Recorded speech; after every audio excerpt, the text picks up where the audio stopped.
Hey everybody, Chuck here. Hope you're doing well.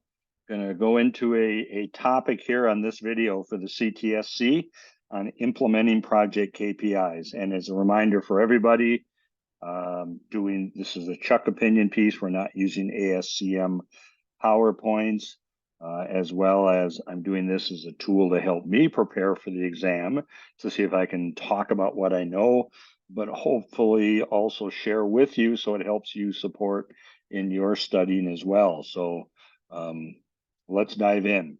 We often talk in all of our teaching about KPIs constantly. And so I think most of us, run the risk of saying, yep, I know what they mean by KPIs, but it is good to take a moment and say, hey, let's make sure you understand what section we're talking about for KPIs here.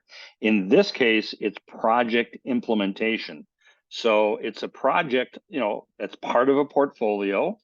It's around supply chain processes that we're transforming, but we're looking at the management and the implementing of the process itself, or the project itself, excuse me. So we're focused in on the success of the project and measuring the success of the project. So, we do need to measure our pilot projects, whether they were successful or not, because we need to understand how we performed, and that drives what we have to change or improve upon or whatever. So regardless of whether or not we achieved the improvement goals, doesn't matter. I mean, we need to know them certainly, but it provides context for what we need to do next. So we need to measure it regardless.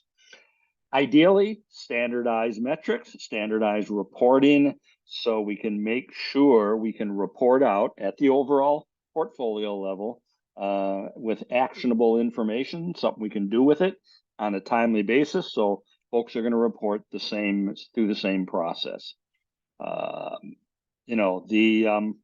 We need, as a project management office, also the folks leading the whole portfolio, they should be the ones that decide the reporting methods, because they're the ones that are going to have to report out.